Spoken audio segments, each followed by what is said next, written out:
जय हिंद दोस्तों, स्वागत है आप सभी का समर्थ स्टडी एकेडमी के यूट्यूब चैनल पर। उम्मीद करते हैं आप सभी अच्छे और स्वस्थ हैं। आइए आज हम लोग देखेंगे सीडीपी के अगस्त 2023 के पूछे गए सभी क्वेश्चन बारी बारी से देखेंगे। 30 क्वेश्चन का है ना, हम लोग प्रत्येक क्वेश्चन को देखेंगे। आइए 5 क्वेश्चन पर चलते हैं। कहा कि डिस्ग्राफिया है ना, डिस्ग्राफिया क्या है, पूछता है क्वेश्चन। डिस्ग्राफिया क्या है, डिस्ग्राफिया, डिस्कैलकुलिया है ना, डिस्पैक्सिया, ये सब क्या है। तो डिस्ग्राफिया, ग्राफिया ग्राफ है ना, ग्राफ मतलब क्या होता है। तो पूछ रहा है कि एक भाषा विकार है जिसकी विशेषता हकलाना और उच्चारण में त्रुटियां करना है। नहीं, एक गति युक्त विकार है यानी फिजिकल डोमेन जिसकी विशेषता स्थूल पेशीय बाध्यता है ना। स्थूल पेशीय मतलब हुआ शरीर का है ना, शरीर का बड़ा मांसपेशी है ना, बड़ा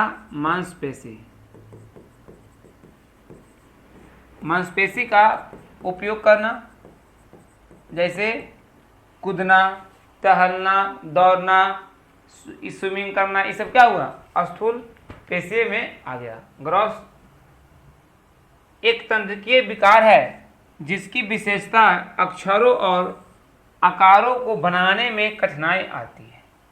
देखते हैं। एक मनोवैज्ञानिक विकार है जिसकी विशेषता ध्यान का अभाव और आवेगशीलता व्यवहार है। नहीं, तो डिस्ग्राफिया से आप ये समझना है आपको, ग्राफ मतलब लिखना होता है, चित्र बनाना लिखना होता है ना। तो डिस्ग्राफिया मतलब लिखने वाला क्या होगा। तो ऐसा विकार जिसकी विशेषता है ना, एक तंत्रिकीय विकार है जिसकी विशेषता अक्षरों और आकारों को बनाने में कठिनाई आती है। बिल्कुल सही बात है। आप ऐसे समझिए, अगर आप बच्चे को देखे होंगे, यह बच्चे को ज़्यादातर प्रारंभिक है ना बाल अवस्था में देखने को मिलता है, यानी शुरुआती दौर में देखने को मिलता है इस चीज़ को। जैसे हम बच्चे को कहेंगे ABCD लिखो है ना, तो A लिखेगा, B लिखेगा, C लिखेगा, D लिखेगा, E लिखेगा और F ऐसे लिख देगा। देख लीजिए, F ऐसे ही बच्चा लिखता है। H कहिएगा लिखने के लिए, ऐसे कर देगा, बात समझना। और आप तो कहिएगा लिखने का तो ऐसे कर देगा है ना। तो ये सब यानी ऐसे समझिए, कोई बच्चा SAW को WA ऐसे लिखता है, यानी कोनो जगह एक गति युक्त विकार जिसकी विशेषता स्थूल पेशी नहीं होगा। एक तंत्रिका विकार क्या है, एक तंत्रिकीय विकार है जिसकी विशेषता अक्षरों और आकारों को बनाने में किया जाता है। यानी आप ऐसे समझिए कि अगर आप कोई बच्चा को, इससे ऐसे मापा जा सकता है कि कोई बच्चा कुछ चीज़ सीखने में देरी कर रहा है। क्या कर रहा है, आप कुछ बच्चे को सिखा रहे हैं और उस शब्द को वो मतलब है ना, लेटर को, उस चीज़ को सीखने में क्या कर रहा है, देरी कर रहा है। तो आप समझ जाइए क्या है, एक तंत्रिकीय विकार है जिसकी विशेषता अक्षरों और आकारों से है, बनाने में कठिनाई से है, यानी डिस्ग्राफिया है। ग्राफिया मतलब क्या हो गया, बनाना, आकार या कठिनाई बनाना। यानी लिखने में, समझिए से बात, लिखने में समस्या है डिस्ग्राफिया, गणितीय में डिस्कैलकुलिया है ना, ये सब समझिए इसके। नेक्स्ट, प्रतिभावान बच्चे की शिक्षित करने का उपागम जो उन्हें असमान रूप से तीव्र गति से पाठचर्या के माध्यम से आगे बढ़ाता है, क्या कहलाता है। तीव्र गति से है ना, तीव्र गति से प्रतिभावान बच्चे को है ना, प्रतिभावान बच्चे को शिक्षित करने का उपागम जो उन्हें असमान रूप से तीव्र गति से पाठचर्या के माध्यम से आगे बढ़ाता है, क्या कहलाता है। विभेदित निर्देशन, संवर्धन, विसर्जन।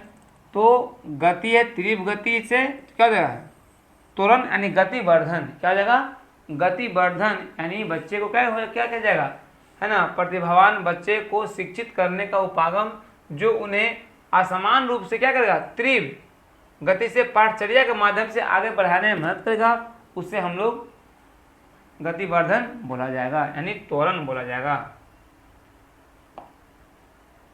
नेक्स्ट 3 नंबर क्वेश्चन को देखा जाए।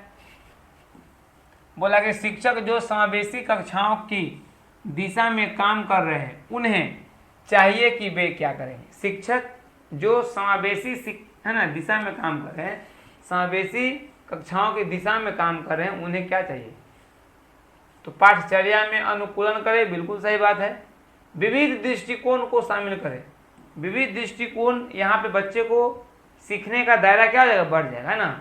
विविध दृष्टिकोण यानी अनेकों प्रकार से उसको, है ना, सीख सकता है कौशल। अपने स्वयं के अंतर्निहित पूर्वाग्रहों की जांच करें, विविधता को एक बाधा के रूप में देखें। देखिए, एक बाधा के रूप में, एक रुकावट के रूप में देखें, ये गलत बात है। विविधता सही है, लेकिन इसको कैसे देखता है? एक रुकावट के रूप में, बाधा के रूप में देख रहा है, तो ये बात गलत है। बाद बाकी पाठचर्या में अनुकूलन करे, सही बात है। विविध दृष्टिकोण को शामिल करे, सही बात है। अपने स्वयं के अंतर्निहित पूर्वाग्रह की जांच करे, ये भी सही बात है। यानी 1, 2, 3 हो जाएगा, यानी ऑप्शन नंबर सी आपका सही जवाब हो जाएगा। नेक्स्ट आइए 4 नंबर क्वेश्चन देखते हैं। बहुत अच्छा क्वेश्चन है, बहुत अच्छा क्वेश्चन। शैशवावस्था में समाजीकरण की डैश संस्थाएं हैं प्रमुख रूप से महत्वपूर्ण है, जबकि प्रारंभिक बाल अवस्था में समाजीकरण की डैश संस्थाएं भी महत्वपूर्ण हो जाती है। हम बार बार बोलते हैं कि आइए शैशवावस्था में समाजीकरण की डैश संस्था प्रमुख रूप से है। तो शुरू में शैशवावस्था के समय अवधि, शैशवावस्था यानी जन्म से 2 वर्ष, कहाँ है बच्चा? बच्चा अभी परिवार के साथ है। कहाँ है? परिवार के साथ है। तो परिवार क्या है? Primary agency. क्या है? परिवार क्या है? Primary agency. विद्यालय क्या है? Secondary agency. उसके बाद क्या है? समाजीकरण है। तो आइए क्या होगा? तो शैशवावस्था में समाजीकरण की डैश संस्था प्रमुख है। तो शैशवावस्था में जन्म से 2 वर्ष के बीच में बच्चे को समाजीकरण की क्या है? प्राथमिक संस्थाएं, है ना। यहाँ क्या देगा? प्राथमिक संस्थाएं प्रमुख है, तो प्रमुख रूप से देखा महत्वपूर्ण है, जबकि प्रारंभिक बालावस्था में समाजीकरण की डैश संस्था भी महत्वपूर्ण हो जाती है। तो माध्यमिक,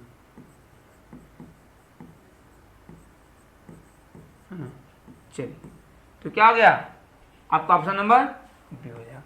तृतीयक नहीं होगा, माध्यमिक प्राथमिक नहीं होगा, माध्यमिक तृतीयक नहीं होगा, क्योंकि बच्चे को बात करा जन्म से शुरुआती दौर में, तो शुरुआती दौर में क्या है?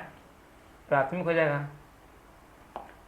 नेक्स्ट, लेव वाइगोत्स्की के अनुसार, आइए वैज्ञानिक साहब को देखिए। लेव वाइगोत्स्की के जहाँ भी चर्चा हो SCL पर चलेंगे, सोशल कल्चर लैंग्वेज, है ना। अब बोला है सामाजिक सांस्कृतिक सिद्धांत क्या बोला? देखिए, सामाजिक कारक भाषा विकास को प्रभावित करते हैं, परंतु संज्ञानात्मक विकास को नहीं। हम लेव वाइगोत्स्की का कहना है कि बच्चे में क्या है? पहले भाषा क्या है? भाषा के आधार पे क्या होता है? विचार होता है। मतलब भाषा विचार को बनाता है ना। भाषा से विचार को सोचा समझा जा सकता है। तो सामाजिक कारक भाषा विकास को प्रभावित करते हैं, परंतु संज्ञानात्मक विकास को नहीं। ऐसा बात थोड़ी ना है। संज्ञानात्मक विकास भाषा विकास सुगम नहीं, संज्ञानात्मक विकास भाषा विकास को सुगम नहीं बनाती है। ये तो हो गया प्याजे का कारण। भाषा विकास और संज्ञानात्मक विकास एक दूसरे से स्वतंत्र रूप से विकसित होते हैं। हाँ देखिए, आइए गौर कीजिए। लेव वाइगोत्स्की, देखिए लेव वाइगोत्स्की क्या है? भाषा यानी लैंग्वेज। क्या है? आया, भाषा विकास संज्ञानात्मक विकास को सुगम बनाती है। यानी भाषा विकास से आपको कॉग्निटिव डेवलपमेंट क्या हो जाएगा? है ना, बन जाएगा। तो भाषा विकास संज्ञानात्मक विकास को सुगम बनाती है। यहाँ लिखा था भाषा विकास और संज्ञानात्मक विकास एक दूसरे से अलग है, स्वतंत्र रूप से विकसित नहीं, ऐसा बात नहीं। तो जहाँ भी लेव वाइगोत्स्की है, मैंने इस चीज़ को देखा, यहाँ भी सामाजिक है, लेकिन बात को समझिए, कारक सामाजिक कारक भाषा विकास को प्रभावित करते हैं, परंतु संज्ञानात्मक विकास को नहीं। तो एक को निगेटिव कह दिया, ऐसा नहीं होगा, है ना। तो मैंने बोला कि तो कौन होगा? तो भाषा विकास संज्ञानात्मक विकास को सुगम बनाती है। नेक्स्ट, तो ऑप्शन नंबर डी हो जाएगा इसका सही जवाब। आइए 6 नंबर, बस इसको तो याद कर लीजिए, है ना, बहुत कारगर क्वेश्चन है।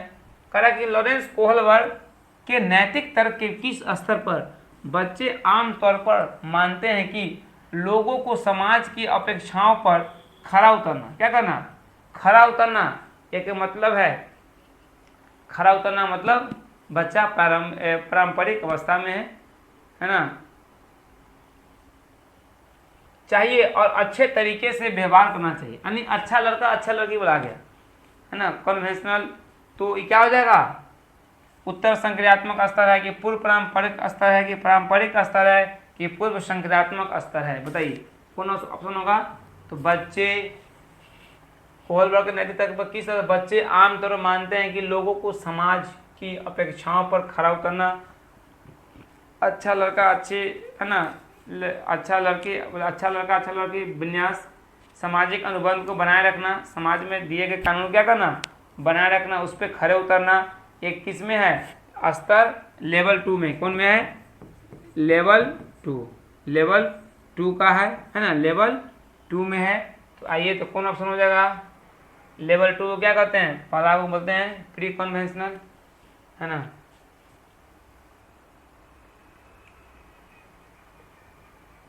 ये हो जाए कौन होगा, बोले पारंपरिक अवस्था, क्या हो जाएगा, पारंपरिक अवस्था। ठीक है, इसमें अच्छा लड़का अच्छा लड़की विन्यास आ जाएगा है ना, समाज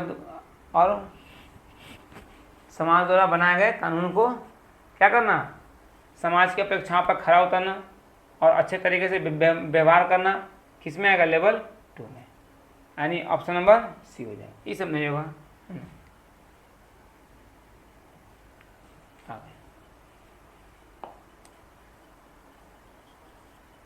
परंपरागत व्यवस्था। अब बोला अधिगम के लिए आकलन का मुख्य लक्षण क्या है, लक्ष्य क्या है, अधिगम के लिए आकलन कर रहे हैं, अधिगम के लिए है ना, 4 आइए देखते हैं हम लोग 7 नंबर क्वेश्चन बोला कि अधिगम के लिए आकलन का मुख्य लक्ष्य क्या है, अधिगम के लिए आकलन 4 है ना, अधिगम के लिए आकलन का मुख्य लक्ष्य क्या है, उन विद्यार्थियों की पहचान करना जिन्हें धीमे सीखने वाले के रूप में वर्गीकृत किया गया, यानी बांटा जा सकता है ना, क्या ये ऑप्शन हो सकता है। अब है विद्यार्थियों के प्रदर्शन का मूल्यांकन करना और ग्रेड देना, विद्यार्थियों को प्रतिपुष्टि प्रदान करना जिसका उपयोग उनके अधिगम में सुधार के लिए किया जा सकता है, विद्यार्थी के प्रदर्शन की तुलना एक मानक या तय पैमाने पर करना, क्या है, सही बात है, बताइए आप बताइए कि ये प्रश्न पढ़कर आप क्या इसका जवाब दे सकते हैं।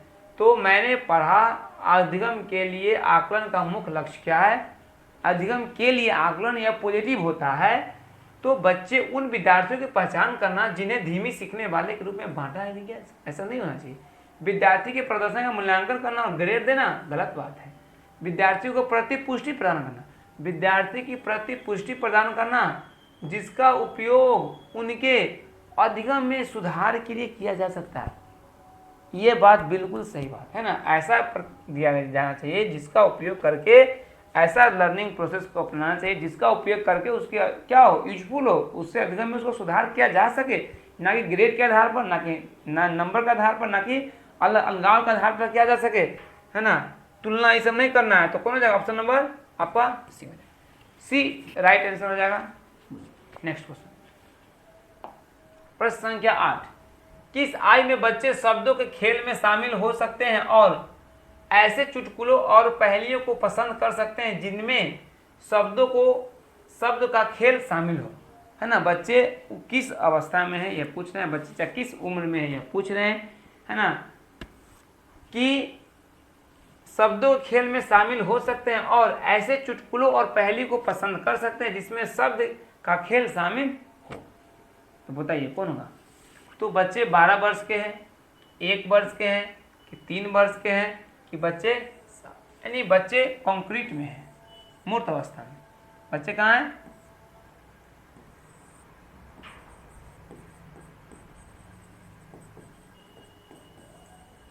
है ना। तो क्या हो जाएगा, बच्चे हैं मूर्त अवस्था में, ये सब नहीं, 1 वर्ष के बच्चा में होगा नहीं, 12 वर्ष थोड़ा और आगे हो जाएगा ना, 3 वर्ष में ये होगा नहीं, तो क्या हो जाएगा। नेक्स्ट 9 नंबर,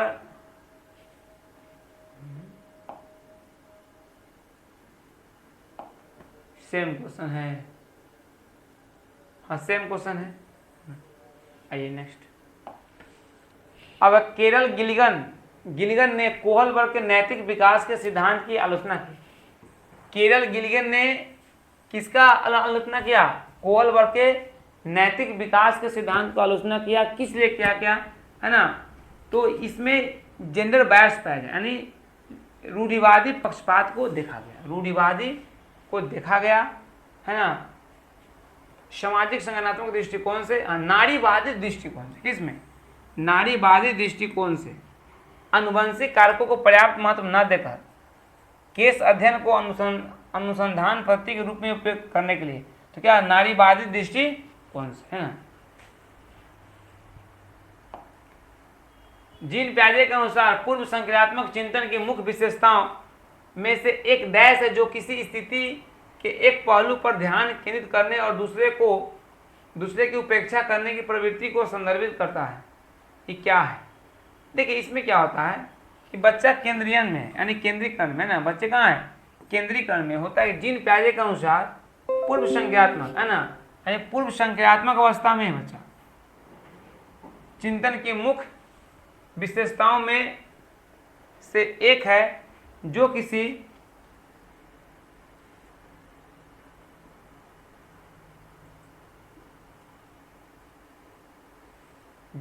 स्थिति के एक पहलू पर ध्यान केंद्रित करने और दूसरों की उपेक्षा करने की प्रवृत्ति को संदर्भित करता है ना। मतलब ये समझिए कि बच्चा का जो लक्ष्य है उसके एक ही तरफ है, बच्चा एक ही चीज को फोकस कर रहा है, बात बाकी उसे कोई दुनियादारी से मतलब नहीं है। वो ये सोच रहा है कि जो हम कर रहे हैं, हम सोच रहे हैं, उसी प्रकार संसार दुनिया सोच रहा होगा, है ना। तो बच्चा कहाँ है? केंद्रीकरण में। कहाँ पे? केंद्रीकरण में। तो कौन जाएगा? बी ऑप्शन हो जाएगा। यानी इसमें होता है कि बच्चे को जो कर रहा है, जो पसंद है, उसको लगता है कि सबको यही होगा, यही पसंद होगा, है ना। जीन प्याजे के अनुसार पूर्व संज्ञानात्मक, है ना, चिंतन के मुख्य विशेषताओं में से एक है जो किसी स्थिति में एक पहलू पर ध्यान केंद्रित करने और दूसरे की उपेक्षा करने की प्रवृत्ति करता है। सेम क्वेश्चन भी हो जाएगा। आइए 12 नंबर क्वेश्चन पे। प्रारंभिक बाल अवस्था में वृद्धि डैश और सोच डैश है। पर देखिए शुरुआत जो होता है, शुरुआती दौर में प्रारंभिक बाल अवस्था में वृद्धि क्या होता है? वृद्धि क्या होता है ये आपसे पूछ रहा है। तो वृद्धि डैश और सोच डैश है, जबकि मध्य बाल अवस्था में वृद्धि डैश और सोच डैश है। तो प्रारंभिक बाल अवस्था में वृद्धि क्या होता है? इसमें स्थिर है, कुछ हद तक आत्म केंद्रित है, क्या है। और मध्य बाल अवस्था में वृद्धि क्या होती है? धीमी हो जाती है। और सोच क्या होती है? तार्किक हो जाती है ना। क्या होती है? तार्किक हो जाती है। बच्चा सोचना, बांटना, है ना, ये सब शुरू कर देता है। तो क्या हो जाएगा? ऑप्शन नंबर बी हो जाएगा। ये सब नहीं होगा। आइए नेक्स्ट। निम्नलिखित में से कौन सा स्थूल गति कौशल है? देखिए है ना, क्या स्थूल, दो चीज पूछता है। स्थूल तो बड़ी मसल्स, है ना,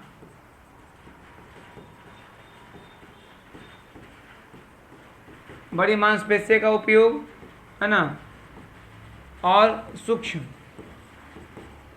में छोटी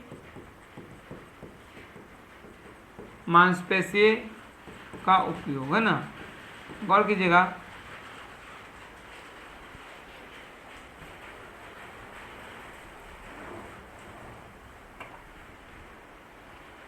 तो स्थूल पूछा है आपसे, यानी ग्रॉस मोटर।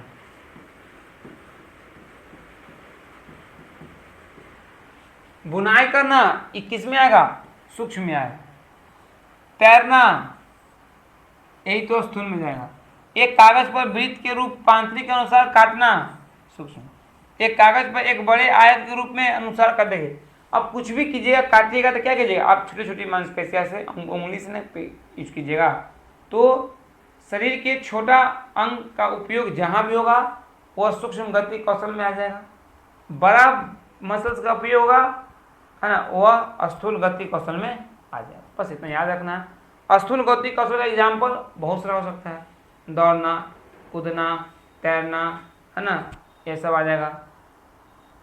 कुछ वजन उठाना, सूक्ष्म में बटन लगाना, काजल लगाना, लिखना, है ना, बुनाई करना, ये सब किसका एग्जाम्पल है बताइए? तो सूक्ष्म का है। तो क्या हो जाएगा? ऑप्शन नंबर आप कौन होगा? यानी आपका प्रश्न के सही जवाब कौन हो जाएगा? बोलिए, आपका प्रश्न के सही जवाब हो जाएगा तैरना, यानी ऑप्शन नंबर बी। चलिए प्रश्न संख्या 14, भौतिक वृद्धि और विकास के डैश और डैश सिद्धांत का पालन करता है। भौतिक वृद्धि और विकास के डैश और डैश सिद्धांत का पालन करता है।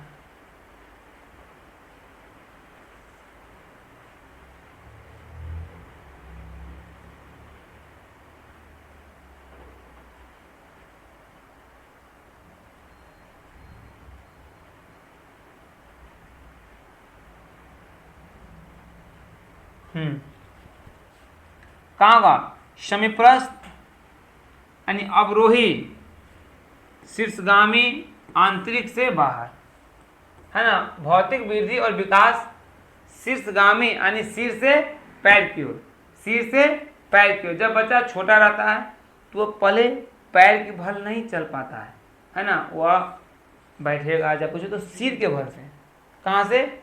सिर के बल से चलेगा, है ना। तो वही हो गया शीर्षगामी यानी अवरोही क्रम में। कहाँ से? अवरोही क्रम में। उसके बाद समीपस्थ हो गया ना, शीर्षगामी, आंतरिक से बाहरी, आंतरिक से बाहरी, है ना। समीपस्थ, अवरोही, शीर्षगामी, आंतरिक से बाहरी। चलिए ऑप्शन नंबर सी हो जाएगा। नेक्स्ट 15 नंबर क्वेश्चन, गार्डनर के अनुसार एक दर्शन शास्त्री, देखिए एक दर्शन शास्त्री के पास डैश प्रकार की बुद्धि और मूर्तिकार के पास क्या है? तो दर्शन शास्त्र के पास क्या बुद्धि है? जैसे इन्होंने 8 प्रकार की बुद्धि दिया, गार्डनर के 8 प्रकार की बुद्धि इन्होंने दिया, है ना। 8 प्रकार में पूछ रहा है कि मूर्तिकार के पास कौन सा बुद्धि है। जिस प्रकार से आपको जानिए, जैसे सर्जन होता है उसमें भी स्थानिक बुद्धि होता है ना। मूर्तिकार में भी क्या होता है? स्थानिक बुद्धि होता है। ये कॉमन आ जाता है ना, सर्जन वाला क्या होता है? बोलिए, कॉमन आ जाता है। तो बोला क्या? भाषिक बुद्धि थोड़ी होगा, द्वित स्थान और अंतर्व्यक्ति। हाँ, और दर्शन शास्त्र क्या है? जो दूसरे के जानता हो तो क्या होगा? तो पहले ऐसे भर लीजिए ना, गार्डनर के अनुसार एक दर्शन शास्त्री के पास, है ना, अंतर्व्यक्ति, और मूर्तिकार के पास द्वित स्थान विधि यानी स्थानिक बुद्धि। ऑप्शन नंबर सी है, सी देख रहा है बस। नेक्स्ट, अनुभवात्मक अधिगम किस पर बल देगा? अनुभवात्मक अधिगम किस पर बल देगा? बच्चे के अधिगम पर, शिक्षक के नियंत्रण पर, सीखने में पूर्ण बलन, रेनफोर्समेंट, आलोचनात्मक प्रतिबिंबम के महत्व पर, एक प्रक्रिया के बजाय अधिगम के एक उत्पाद के रूप में देखने पर। तो कौन होगा? आलोचनात्मक प्रतिबिंबम के महत्व देखा। आलोचनात्मक, समालोचनात्मक, यहाँ पे बच्चे का, है ना, क्या होगा? कौशल, चारों कौशल से वो सीख, बहुत मतलब अनेक प्रकार से सीख सकता है, जिसका दायरा है सीखने का, समझने का, है ना, वो क्या हो जाएगा? बड़ा हो जाएगा। क्या हो जाएगा? बड़ा हो जाएगा। तो आलोचनात्मक प्रतिबिंबम के महत्व देकर बच्चा यहाँ पे, है ना, अनुभवात्मक अधिगम पर बल दिया जा सकता है। ऑप्शन नंबर सी हो जाएगा। 17 नंबर देखिए, बच्चे में समस्या समाधान कौशल को बढ़ाने के लिए निम्नलिखित में से कौन सा प्रभावी तरीका है? समस्या समाधान को बढ़ाना है ना, कौशल क्या करना है? बढ़ाना है। बच्चे में सीखने के दायरा को बड़ा करना है, विकसित करना है ना, समझने सीखने का दायरा को विकसित करना है। तो आप क्या कर सकते हैं?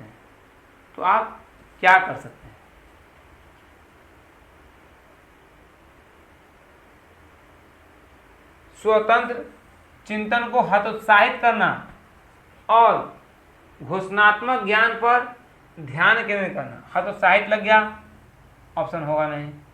कठिन समस्याओं से बचने के लिए, कठिन समस्या, उन्हें समस्याओं का त्याग समाधान उपलब्ध कराना, उन्हें समस्याओं का त्याग समाधान उपलब्ध कराना, उन्हें बुद्धि मंथन करने और सहज अनुमान लगाने के लिए, इसे उन्हें बुद्धि मंथन करने और क्या करना, सहज अनुमान लगाने के लिए अवसर देना। बच्चे को अवसर देंगे, बच्चे को प्रयोग करवाएंगे, बच्चे ज़्यादा वहाँ पे सीखेंगे।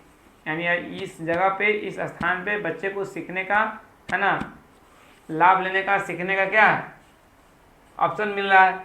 बच्चे वहाँ सहज रूप से क्या करें, अनुमान लगा रहे हैं, तो ये हो जाएगा। ना कि उन्हें समस्या को तैयार समाधान उपलब्ध कर दें। मतलब क्या हुआ कि आपको गेस बना के दे देना कि हाँ इसका ये समाधान क्या है, इसको ले लो, है ना, इसको रट लो, याद कर लो, इसको सही से लिख लो, तो क्या हो जाएगा, डी ऑप्शन हो जाएगा। 18 निम्नलिखित कथनों को पढ़िए तथा सही विकल्प का चयन कीजिए। अभिकथन है, शिक्षकों को सार्थक वातावरण बनाना चाहिए जिसमें सभी बच्चों को सक्रिय भागीदारी, बिल्कुल सही बात है, सक्रिय भागीदारी रहना चाहिए सभी बच्चे को। कारण है, सभी बच्चे आंतरिक रूप से सीखने के लिए प्रेरित होते हैं। हाँ, सभी बच्चे में क्या इंटरनल मोटिवेशन होना चाहिए, सीखने के लिए अंदर से, है ना, जिज्ञासा उत्पन्न होना चाहिए, अंदर से जिज्ञासा होना चाहिए कि हमको कुछ सीखना है। इसी को तो बोलते हैं इंटरनल मोटिवेशन होना चाहिए, यानी आंतरिक प्रेरणा होना चाहिए बच्चे में। तो शिक्षकों को सार्थक वातावरण बनाने के लिए बनाना चाहिए जिसमें सभी बच्चे को क्या होना चाहिए, सक्रिय रूप से भागीदारी होना चाहिए। बिल्कुल सही बात है ना। सभी बच्चे आंतरिक रूप से सीखते हैं, सीखने के लिए प्रेरित होते हैं। दोनों बात सही है, ए भी सही है और आर भी सही है, दोनों क्या है, एक दूसरे की व्याख्या भी करता है। तो ए और आर दोनों सही है, आर ए की सही व्याख्या भी कर रहा है। ऑप्शन नंबर नेक्स्ट, निम्नलिखित में से कौन सी प्रक्रिया अधिगम के दौरान योगदान नहीं देती है। अधिगम के दौरान गौर कीजिएगा, संगठन, वैचारिक वर्गीकरण होगा, कौन, गैर प्रासंगिकरण या योगदान नहीं देती है। आगे, निम्नलिखित में से कौन सा एक ऐसी प्रश्न का उदाहरण है जिसमें विद्यार्थी को अपनी सोच पर विचार, हाँ, सोच पर विचार करने की आवश्यकता होती है, सोच पर समालोचनात्मक चिंतन को बढ़ावा मिलेगा, अब सारे चिंतन को बढ़ावा मिलेगा। कौन ऑप्शन होगा ना, बच्चे वहाँ सोचेंगे, बच्चे में सोचने समझने की क्षमता बढ़ेगा, वाक्य में संज्ञा और क्रिया के बीच संबंध जोड़ना, इनमें कितना समय लगेगा, क्रिया की परिभाषा देना, कुछ बात है, आप क्रिया को वर्तमान काल में कैसे बदल सकते हैं, कक्षा की शुरुआत से क्रियाओं के उपयोग के बारे में आपकी समझ कैसे बदलती है। यहाँ पे बच्चे क्या करेंगे, निम्नलिखित में से कौन सा एक ऐसे प्रश्न का उदाहरण है जिसमें विद्यार्थी को अपनी सोच पर विचार करने की आवश्यकता बढ़ेगी। यहाँ पे उसको जवाब देने के लिए अपनी विचार की बदलाव करना होगा, सोचना होगा, सोच में बदलाव करके तब जवाब देना पड़ेगा। यानी यहाँ पे इसका ऑप्शन नंबर 4 हो जाएगा। निम्नलिखित में से कौन सा विकल्पता के लिए आंतरिक आरोपण का उदाहरण, आंतरिक, है ना, मतलब विफलता हो, यहाँ क्या होगा, विफलता, है ना, विफल हो गया, है ना, यानी बच्चा यहाँ क्या हो गया, विफल हो गया। तो बोला कि निम्नलिखित में से कौन सी विफलता के लिए, यानी आप फेल हो गए, आप मतलब असफल हो गए, तो आंतरिक आरोपण का एक उदाहरण, अंदर आंतरिक आरोपण का क्या उदाहरण है, आप फेल हुए हैं, हो सकता है आप अपनी वजह से फेल हुए हैं क्योंकि आंतरिक आरोपण बोल रहा है, तो आप अपने ऊपर क्या आरोप लगा सकते हैं, आप अपने ऊपर क्या कमियां लगा सकते हैं जिस कारण आप फेल हो गए हैं, उसी बात को लिखना है। तो मुझे निम्न ग्रेड प्राप्त हुआ क्योंकि शिक्षक कठोर तरीके से आंकते हैं, नहीं, मैं परीक्षा में फेल हो गया क्योंकि मैंने पर्याप्त पढ़ाई नहीं की, शिक्षक के पक्षपाती होने के कारण मुझे अच्छे अंक नहीं मिले, मैं परीक्षा में फेल हो गया क्योंकि मेरे दोस्त मेरे ध्यान भटका दिए, नहीं, तो भटका दिए तो दूसरा ने भटका दिया, अपना खुद से देखना, अपने खुद ऊपर लेना है। शिक्षक के पक्षपाती होने के कारण फिर अच्छे अंक नहीं मिले, तो यहाँ पे शिक्षक आ रहे हैं। मैं परीक्षा में फेल हो गया क्योंकि मैंने पर्याप्त पढ़ाई नहीं की, यहाँ बच्चा फेल भी हो रहा है और उसका पूरा दोष वो अपने आप को ले रहा है, इसका पूरा कारण है हमने सही ढंग से पढ़ाई सही समय पे नहीं किया। तो इस क्वेश्चन के लिए ऑप्शन नंबर बी आपका सही जवाब। चलिए आइए फिर है ना कथन कारक क्या है देखिए। कराकथी निम्नलिखित कथनों को पढ़िए तथा सही विकल्प का चयन कीजिए। बहुत कम उम्र में दुनिया भर में अधिकांश संस्कृतियों में लड़कियां गुड़ियों को खिलाने के रूप में खिलौने के रूप में चुनती है, जबकि लड़के कारों के साथ खेलना पसंद करते हैं। बच्चे किसी विशेष संस्कृति की अपेक्षाओं के आधार पर एक लड़के या लड़की के लिए क्या उपयुक्त माना जाता है, इसके बारे में जानकारी व्यवस्थित करते हैं और उनके अनुसार व्यवहार करते हैं। बहुत कम उम्र में दुनिया भर में अधिकांश संस्कृतियों में, ठीक बात है ना, अधिकांश संस्कृतियों में लड़कियां गुड़ियों को खिलौने के रूप में चुनती है। भाई सही बात है, ये ऐसी पूर्व धारणा है कि कम है ना, बोल रहा है बहुत कम उम्र में दुनिया भर में अधिकांश विभिन्न संस्कृति में देखा जाएगा कि लड़की है तो किसका पसंद करेगा, गुड़िया से खेलना पसंद करेगा, लड़का है तो कार के साथ। आप देखिए छोटे छोटे बच्चों को भी देखिएगा, जब मेला में जाते हैं तो लड़की है तो वह डॉल्स गुड़िया इस प्रकार के खिलौने को खरीदना पसंद करती है या उससे खेलना पसंद करती है। लड़का है तो कार वाला खरीदेगा, जेसीबी खरीदेगा ना, ट्रक खरीदेगा, तो इस प्रकार का वह पसंद करता है। सही बात है। बच्चे किसी विशेष संस्कृति की अपेक्षाओं के आधार पर एक लड़के या लड़की के लिए क्या उपयुक्त माना जाता है, इसके बारे में जानकारी व्यवस्थित करते हैं और उनके अनुसार व्यवहार करते हैं। ये भी सही है, तो दोनों सही है, दोनों की व्याख्या होता है। ए और आर दोनों सही तथा आर की सही व्याख्या करती है। 23 नंबर फिर आगे देखिए, ले वाइगोत्स्की के अनुसार, देखिए वाइगोत्स्की साहब जहाँ आएंगे क्या लेके आएंगे, 3 बात लेके आएंगे। बच्चों के संकल्पनात्मक योग्यता के विकास में महत्वपूर्ण भूमिका निभाता है। मूर्त जहाँ पे वाइगोत्स्की सामाजिक अलगाव होगा नहीं होगा, देखिए यहाँ भी समझना है। ये बोले कि सामाजिक के साथ रहो, जुड़े रहो, है ना, पीयर ग्रुप में रहो, सामाजिक अंतर क्रिया करके सीखो, है ना।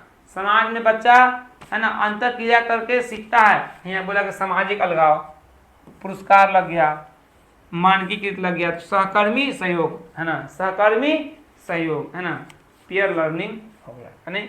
ऑप्शन नंबर बी आपका सही जवाब।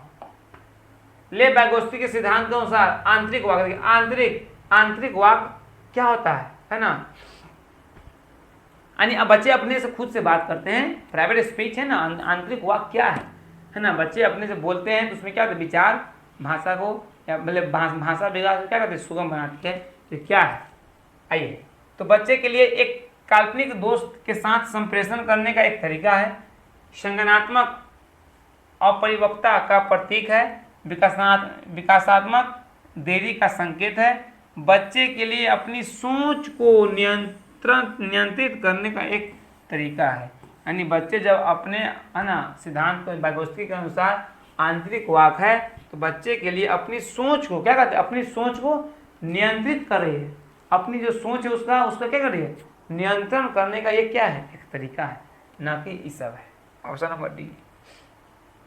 25 नंबर क्वेश्चन देखिए, 4 वर्ष की अपर्णा कहती है कि एक बटन जिंदा है क्योंकि यह उसकी शर्त को एक साथ बांधने में मदद करता है। उसको लगता है कि जो जिंदा वस्तु है वो एक दूसरे क्या ढक के रखता है, तो बटन को कहते हैं कि यह जिंदा है क्योंकि क्या होता है, यह शर्त को क्या करता है, बांध के रखता है। तो अपर्णा यानी इस प्याजे का सिद्धांत है। तो उनकी सोच क्या की विशेषता, तो क्या उसकी जिंदा है मतलब जीववादी चिंतन कर रही है, क्या करिए, वह जीववादी चिंतन कर रही है ना। इसमें केंद्रीय नहीं होगा क्योंकि वो एक चीज पर फोकस नहीं कर रही, ऐसा जितना भी चीज है उसको जीववाद के रूप में देख रही है। परिकल्पनिक निगमनात्मक चिंतन ऊपर होता है ना, प्रगमनात्मक तर्क नहीं कर रहा है ना। तो क्या कर रही है, 4 वर्ष की है ना, 4 वर्ष की अपर्णा कहती है कि एक बटन जिंदा है क्योंकि यह उसकी शर्त को एक साथ बांधने में मदद करता है। जिन प्याजे के अनुसार उसकी सोच क्या विशेषता है, तो जीववादी चिंतन कर रहा है। कभी कथन देखिए, शिक्षार्थी के बीच समालोचनात्मक चिंतन को सुगम बनाने के लिए शिक्षकों को उन्हें विविध परिस्थितियों और विभिन्न दृष्टिकोण से अवगत कराना चाहिए, उसको जोड़ना चाहिए, उसको परिचय कराना चाहिए। सही बात है ना, अवगत कराना चाहिए। जब विद्यार्थी विविध मतभेदों के बीच बातचीत में संलग्न होते हैं तो वे संरचनात्मक चिन्ह और रचनात्मक रूप से सोचने की अपनी क्षमताओं को सीखते हैं और समृद्ध करते हैं। बिल्कुल सही बात है, दोनों को दोनों सही है, दोनों एक दूसरे की है ना व्याख्या भी कर रही है। 28 निम्नलिखित में से अधिगम का प्राथमिक लक्ष्य कौन सा होना चाहिए? अधिगम के लिए प्राथमिक लक्ष्य, गौर कीजिएगा, यहाँ पे आइए, तथ्यों को रखना निगेटिव, यंत्रवत याद करने के पूर्वाभ्यास में उत्कृष्ट बनाना, ये सब क्या हो गया? निगेटिव। क्या हो गया? निगेटिव। क्या हो गया?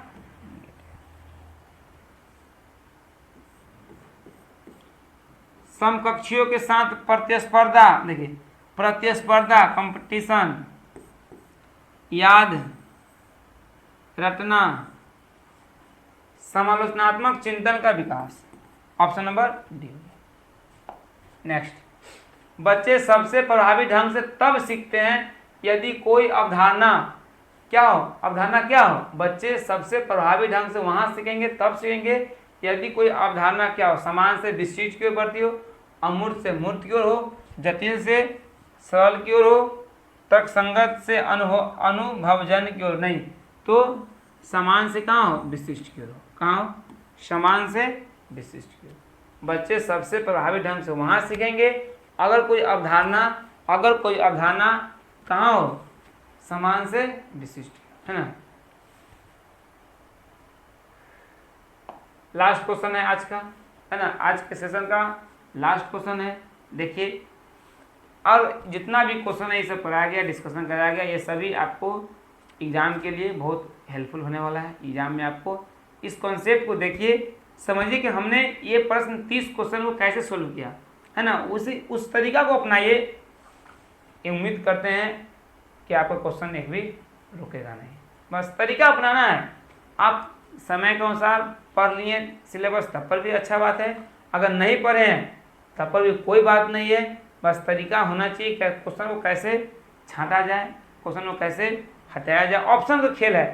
अगर ऑप्शन आपको आ गया, ऑप्शन का गेम खेलना है इसमें कि अगर ऑप्शन को छांटना आ गया आपको, तो पेपर पास होने से कोई नहीं रोक सकता है। कोई बड़ी चीज़ नहीं है कि सीटेड पेपर निकालना, है ना। बस तरीका सीखना है, बहुत चीज़ पढ़ना नहीं है कि ये चीज़ पढ़ लेने से वो चीज़ हो जाए, ऐसा कुछ बात नहीं है। बस तरीका जाना चाहिए। आइए देखते हैं लास्ट क्वेश्चन पर जाएगा। विद्यार्थियों की सीखने की शैलियों में विविधता, है ना। विद्यार्थियों को सीखने में शैली की विविधता क्या है भाई, है ना, कितना रूप है, मतलब कैसे सीख सकता है बच्चा, को महत्व देना चाहिए। इसकी सीखने की शैलियों की विविधता को जगह महत्व देना चाहिए और मानव विविधता के प्रतिबिंब के रूप में देखा जाना चाहिए कि उपेक्षा की जानी चाहिए और सीखने की शैलियों में एक रूपता नहीं, एक ही समान रूप से नहीं, ऐसा बात गलत बात है कि विविधता को शिक्षण अधिगम प्रक्रिया के दौरान ध्यान में नहीं रखा जाना चाहिए, को शिक्षण अधिगम प्रक्रिया में बाधा और अवरोधक के रूप में देखा चाहिए। अब बात को समझे ना, प्रश्न कैसा भी हो हम यूज करते हैं, जो मेरा लॉजिक है उसी लॉजिक को प्रयोग करते हैं, आप भी उसी प्रकार से कीजिए और क्वेश्चन को बढ़िए। हमने देखा कि क्वेश्चन क्या पता, विद्यार्थियों के सीखने की शैली विविधता क्या है। हमको एक ही चीज़ याद था कि नेगेटिव इसमें से हटा देना है। प्रश्न पूछा है पॉजिटिव, इसका ये मतलब हुआ कि आंसर भी होगा पॉजिटिव। तो हमने शुरू से किया यहीं से, बोला कथी को महत्व दिया जाना चाहिए और मानव विविधता के प्रतिबिंब के रूप में देखा जाना चाहिए। फिर आगे बढ़े तो उपेक्षा की जाना चाहिए। हम यही रुक गए और एक रूपता लग गया। ध्यान नहीं देना चाहिए, शिक्षक को अधिगम पर बाधा। जब सब निगेटिव को हटा ही दिए तो ए ऑप्शन जो भी है वो पॉजिटिव होगा ना।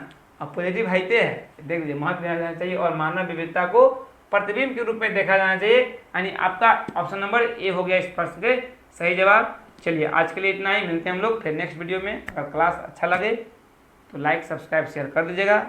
बाय, टेक केयर, धन्यवाद।